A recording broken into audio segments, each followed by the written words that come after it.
Good morning, good afternoon, and good evening, agents. My name is Mounty Carl, and today we have a special first look at the character customization that's going to be featured in The Division 2, and undoubtedly where you're going to be spending the majority of your time on that first day. So let's go ahead and get into it. Let's pause.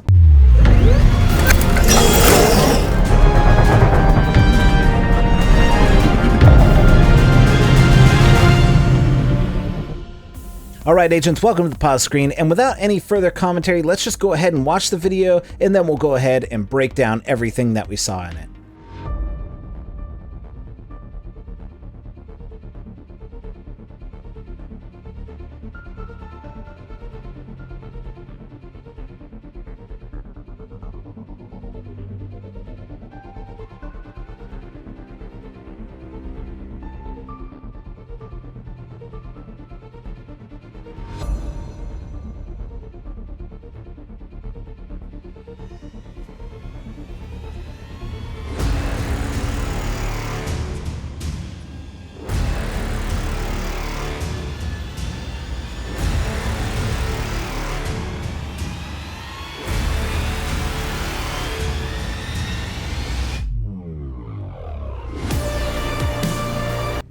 Alright, we're back, and very exciting stuff, and if anything, this is leaps and bounds over what we were given to work with in the Division 1. Now, the first thing that you're going to notice, and that I noticed looking at this video, was that we're given a standard selection of generic faces that was basically what we got in the Division 1.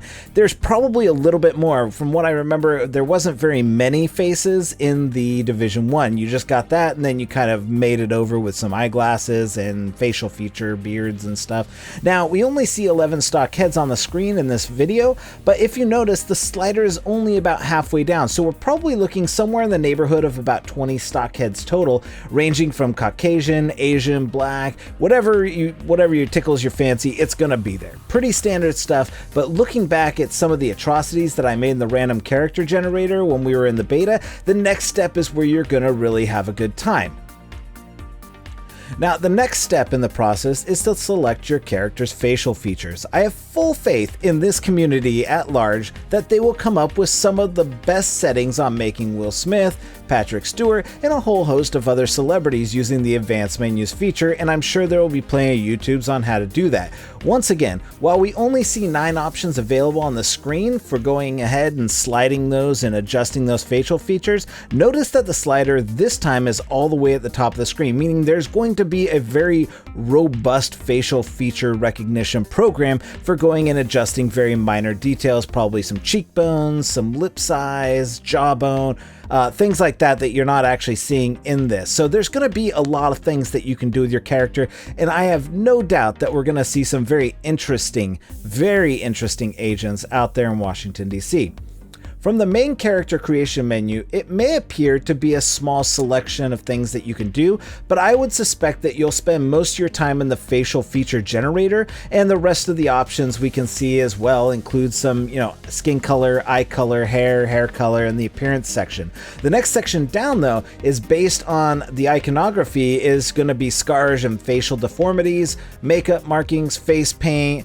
The neck tattoo returns. Personally, I hope there's a whole new category of religious-based neck tats. Nothing says super cool than having a giant neck tattoo on you. I have no idea to this day why it was included in the original Division, but somebody obviously was like in the design room was like, dude, we need some neck tats, dude. There are people out there who are underrepresented in gaming, and those are the neck tattoo community. I mean, everybody needs a neck tattoo, right? And then we have 2 new categories that we did not have in the Division 1, and that is the arm tattoo and leg tattoos, meaning that winter is truly over and we'll be running around in our short sleeve shirts and cargo shorts later on. Make notes, cosplayers, no longer will you need to sweat to death at these Comic-Cons wearing a blustery winter gear of the past. It is summer now, and this year's fashion hits are going to be in style, which also goes with the last category we see, which is our starting outfit that we get to select from, and it looks like we'll have about 6 outfits to go ahead and choose from. One thing I did notice from the beta is that everything now is removable. No more bulletproof sunglasses glued to your face. And as well, this also gives Ubisoft a way to kind of actually make some ad money on this by placing branding on in-game items, Hopefully somebody thought about that and contacted the Sunglass Hut to get a catalog of all their Oakley sunglasses for players in Washington, D.C. So there you have it. We got categories of hats, sunglasses, shirts, pants, and shoes, and lastly, our trademark patch that we're going to wear. So there you have it. Once we launch on Tuesday, we should see a very robust group of agents coming in, and if the best indication of anything this community do, we're going to get a wide variety of agents from normal looking to beady-eyed sloth looking deformities with giant heads. That's, you know, what I saw in the beta was basically just a go through that. So thank you guys for watching. That's the breakdown of our customization for the starting character. I'm sure that as you venture around DC, you'll find some interesting clothing options and somewhat not interesting clothing options. No word on if there's going to be monetization, like you could buy a arm tattoo or something like that that's going to make you stand out from anybody else. I suspect there won't be, but I think that would be something that would come later. I think that we'll be able to do that with the ones later. You know, there's not going to be a customization. I don't know what they're looking at, but you know, we all regret that stuff. So